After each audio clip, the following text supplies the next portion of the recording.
Nabalot ng lungkot ang mundo ng showbiz. Ang mga tagahanga ay nagulantang sa balitang ito. Inihayag ni na Daniel Padilla at Catherine Bernardo, ang minamahal nating Kathniel, ang kanilang paghihiwalay. Isang anunsyo na nag-iwan ng maraming tanong at panghihinayang. Matapos ang 11 taon, tila nagwakas na ang kanilang love story. Isang dekadang puno ng pagmamahalan, proyekto at tagumpay. Labis ang kalungkutan ng mga fans. Umingay ang social media. Ang bawat post, bawat tweet ay puno ng hinanakit at pangungulila. Ngunit sa gitna ng pagkadurog ng puso, sumiklab ang isang bagyo ng mga negatibong komento. Ang dating tahimik na mundo ng Kathniel biglang naging magulo. Naging sentro si Daniel ng mga paratang at matinding kritisismo. Ang bawat kilos niya, bawat salita, ay sinusuri at pinupuna. Sobrang sakit ng hiwalayan. Ang dating matamis na pagsasama, ngayon ay puno ng hinanakit. Hindi lang ito pagtatapos ng isang panahon. Para sa marami, ito'y parang pagkawala ng isang bahagi ng kanilang buhay. Parang gumuho ang isang fairy tale. Ang mga pangarap na binuo ng Kathniel biglang naglaho. At habang pinipilit intindihin ng lahat ang kanilang nararamdaman, nagsimula na ang sisihan. Ang bawat isa, may kanya-kanyang opinyon at haka-haka. Naging madaling puntirya si Daniel. Kumalat ang mga tsismis. Sunod-sunod ang mga akusasyon. Ang bawat galaw niya, binabantayan ng publiko. Ang dating minamahal na Prince Charming, biglang naging kontrabida. Ang online world, na madalas pugad ng negativity, ay naging isang malaking battlefield. Ang online world na madalas pugad ng negativity ay naging isang malaking battlefield. Ang bawat komento, bawat post, ay puno ng galit at hinanakit. Bawat galaw ni Daniel, binabantayan. Ang kanyang mga nakaraan, hinukay at pinag-usapan muli. Pati ang nakaraan niya, hinukay. Ang mga lumang issue, muling binuhay. At ang korte ng publiko, parang handang magbaba ng hatol ng walang paglilitis. Ang bawat isa, may kanya-kanyang opinyon at hatol. Nanalasa ang bagyo, nag-iwan ng sakit at galit. Sobrang bigat ng dinadala ni Daniel, parang dinudurog siya ng mga batikos. Nanalasa ang bagyo, nag-iwan ng sakit at galit. Ang bawat araw, puno ng pagsubok at hinanakit. At sa gitna ng kaguluhan, isang babae ang nanatiling matatag. Ang puso niya'y wasak para sa anak na nasa gitna ng unos. Si Carla Estrada, ang ina ni Daniel, ay nagsilbing ilaw sa madilim na panahon. Si Carla Estrada, ang ina ni Daniel, ay magsisimula sa kanyang sariling paglalakbay. Isang paglalakbay na puno ng sakit, katatagan, at walang hanggang pagmamahal. Ang kanyang pagmamahal at suporta ang naging sandigan ni Daniel sa gitna ng unos. Ramdam ni Carla Estrada ang bawat masasakit na salitang pinupukol sa kanyang anak. Tagos sa puso niya ang mga nakakakasakit na salita online habang nasasaksihan niya ang panghuhusga kay Daniel. Isa siyang ina at natural lang na protektahan niya ang kanyang anak. Halata ang sakit na nararamdaman niya. Bakas ito sa mukha niya, sa boses niya. Sa mga interview, ang masigla niyang personalidad ay napalitan ng tahimik na lakas na may halong lungkot. Ikinuwento niya ang mga gabing hindi siya makatulog. Ang kanyang laging pag-aalala, ang takot niya para sa kalagayan ng anak. Masakit boy pag-amin niya. Halos hindi makapagsalita sa sobrang sakit. Walang inang makakatiis na makitang nasasaktan ang anak. Walang humpay ang panghuhusga ng publiko.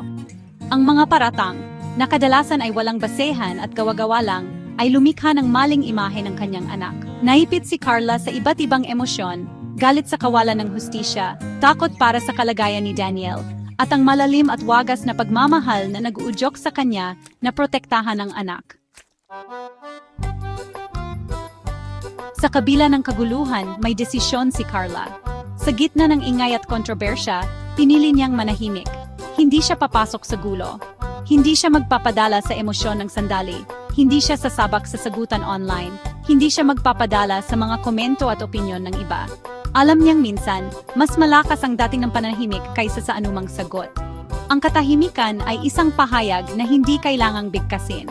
Ito ay patunay ng respeto niya kina Daniel at Catherine para sa privacy nila sa gitna ng kanilang pinagdadaanan. Ang kanilang relasyon ay pribado at nararapat lamang na manatiling ganun. Ang sa kanila na lang yon, mariin niyang pahayag sa isang interview. Hindi niya nais na makialam sa kanilang personal na buhay. Maingat ang bawat salita niya na nagpapakita ng respeto sa personal na buhay nila, sa karapatan nilang harapin ang pagsubok na ito ng walang panghihimasok. Mahirap ang ganitong desisyon, ngunit ito ang tamang gawin. Malakas ang kagustuhan niyang ipagtanggol ang anak, na itama ang mga maling paratang. Ngunit alam niyang hindi ito ang tamang panahon at lugar. Pero alam ni Carla na lalo lang lalala ang sitwasyon kung makikialam pa siya. Ang kanyang pananahimik ay isang anyo ng proteksyon. Ang pananahimik niya ay hindi pagsang-ayon sa mga akusasyon, kundi isang patunay ng tiwala niya sa kakayahan ng anak na harapin ang sitwasyon ng maayos at marangal. Ang kanyang pananahimik ay isang pahayag ng tiwala at pag-asa. Kahanga-hanga ang pagpipigil ni Carla. Sa kabila ng lahat, pinili niyang maging kalmado at mahinahon. Sa panahon ngayon na kung saan ang social media ay madalas nag-udyok ng padalos-dalos na reaksyon at pagsisiwalat, pinili niya ang ibang daan. Pinili niyang maging tahimik sa gitna ng ingay. Pinili niya ang manahimik, hindi bilang sandata, kundi bilang panangga para protektahan ang anak at igalang ang isang relasyon na natapos na. Ang kanyang pananahimik ay isang anyo ng pagmamahal at respeto. Ilang buwan bago ang opisyal na anunsyo, nagpakita na si Carla ng pag-aalala. Sa isang taos-pusong pag-usap kay Bernadette Sembrano, ibinahagi niya ang kanyang mga pangamba. Ang boses niya ay puno ng pag-aalala ng isang ina. Hindi niya masabi kung paano kinakaya ni Daniel ang lahat, ngunit ang hindi masabi ay naglalaro sa ere. Ang walang tigil na kritisismo, ang walang humpay na pag-usisa, ay nagdulot ng pinsala. Ipinagdadasal ko na lang, pag-amin niya, ang boses ay puno ng emosyon. Ito ay isang pagsusumamo ng isang ina, isang desperadong pag-asa na ibinubulong sa kawalan, na naghahanap ng aliw at lakas para sa kanyang anak. Alam niya ang sakit na dinadala nito, ang bigat ng mga inaasahan at ang kirot ng panghuhusga ng publiko. Ang mga salita ni Carla, bagamat nababalot ng kawalan ng katiyakan, ay nagpapakita ng lalim ng kanyang pagmamahal at pag-aalala.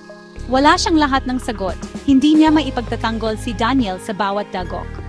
Ngunit ang kanyang matibay na pananampalataya, ang kanyang patuloy na panalangin, ay isang patunay ng hindi masisira na ugnayan nila. Ito ay isang kwento ng pag-ibig mismo, ang walang pag-aalinlangan na suporta ng isang ina para sa kanyang anak sa harap ng kahirapan. Ang karanasan, bagamat masakit, ay naging daan para sa pagninilay. Sa bawat pagsubok na ating hinaharap, natututo tayong maging mas matag at mas maunawain. Ang mga sugat na ating natamo ay nagiging mga paalala ng ating lakas at kakayahan na bumangon muli. Si Carla, na laging simbolo ng positivity, ay nakahanap ng lakas sa gitna ng pagsubok. Sa kabila ng mga hamon, nanatili siyang matatag at patuloy na nagbigay ng inspirasyon sa iba. Prangka niyang ibinahagi ang kahalagahan ng pagkatuto mula sa mga pagkakamali at ang kahalagahan ng pag-amin sa ating mga kahinaan. Sa kanyang mga kwento, ipinakita niya na ang bawat pagkakamali ay isang hakbang patungo sa mas mabuting sarili, ng pagbangon mula sa mga pagsubok ng mas malakas at mas matalino. Ang bawat hakbang na ating ginagawa, kahit gaano man kaliit, ay nagdadala sa atin ng mas malapit sa ating mga pangarap. Hindi ito tungkol sa pag-tolerate sa mga pagkakamali, kundi tungkol sa pagkilala na ang buhay ay isang paglalakbay ng paglago, na puno ng tagumpay at pagkadapa. Ang bawat landas na ating tinatahak ay may mga aral na naghihintay na matunan, na puno ng tagumpay at pagkadapa. Ang bawat pagkadapa ay isang pagkakataon upang bumangon at maging mas matatag. Ang bawat sugat ay isang paalala ng ating kakayahan na magpatuloy. Lahat tayo nagkakamali, pag-amin niya, matatag na ngunit mahinahon ang boses. Ang pag-amin sa ating mga pagkakamali ay unang hakbang sa tunay na pagbabago. Ito ay isang simpleng katotohanan na madalas nakakalimutan sa init ng panghuhusga. Sa bawat pagkakamali, may pagkataon tayong matuto at magbago. Ipinaalala ni Carla, sa pamamagitan ng sarili niyang karanasan, na tao lang din tayo, na lumalago tayo sa pamamagitan ng pagkilala at pagkatuto mula sa ating mga pagkakamali. Ang bawat karanasan, mabuti man o masama, ay may dalang aral, na lumalago tayo sa pamamagitan ng pagkilala at pagkatuto mula sa ating mga pagkakamali. Ang pagsusulat ng ating mga karanasan ay isang paraan upang mas maunawaan natin ang ating mga sarili. Binigyang diin niya ang kahalagahan ng katagan, ng paghanap ng lakas para malampasan ang mga hamon. Ang bawat tagumpay ay bunga ng ating pagsusumikap at determinasyon, ng paghanap ng lakas para malampasan ang mga hamon. Ang bawat hakbang na ating ginagawa ay nagdadala sa atin ng mas malapit sa ating mga pangarap. Ang buhay para sa kanya ay isang serye ng mga pagsubok na ang bawat isa ay dinisenyo para hubugin tayo at gawin tayong pinakamahusay na bersyon ng ating sarili. Ang bawat hamon ay isang pagkakataon upang ipakita ang ating tunay na lakas, na ang bawat isa ay dinisenyo para hubugin tayo at gawin tayong pinakamahusay na bersyon ng ating sarili. Ang bawat pagsubok ay isang hakbang patungo sa ating mga pangarap. At kung minsan, ang pinakamasasakit na karanasan ang nagbibigay ng pinakamalalalim na aral. Ang bawat sugat ay isang paalala ng ating kakayahan na magpatuloy at bumangon muli. Malalim ang mensahe ni Carla. Hindi ito tungkol sa pag-tolerate sa mga maling gawain, kundi tungkol sa pagkilala sa ating pagkatao sa kabila ng ating mga di kasakdalan. Ang bawat pagkakamali ay isang pagkataon upang matuto at magbago. Hindi ito tungkol sa pag-tolerate sa mga maling gawain, kundi tungkol sa pagkilala sa ating pagkatao sa kabila ng ating mga di kasakdalan. Ang bawat pagkakamali ay isang hakbang patungo sa mas mabuting sarili. Ito ay tungkol sa pagbibigay ng pag-unawa, kapwa sa ating sarili at sa iba, sa pag-unawa na ang bawat isa ay may kanya-kanyang pasanin. Ang bawat isa ay may kanya-kanyang laban na hinaharap. Sa pag-unawa na ang bawat isa ay may kanya-kanyang pasanin na may kanya-kanyang laban na hinaharap.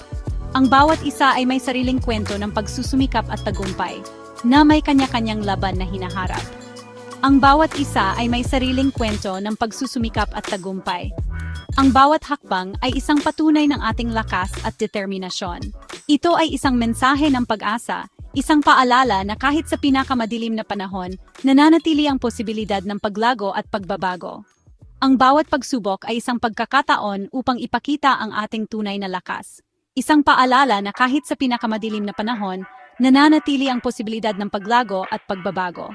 Ang bawat pagsubok ay isang hakbang patungo sa mas maliwanag na bukas.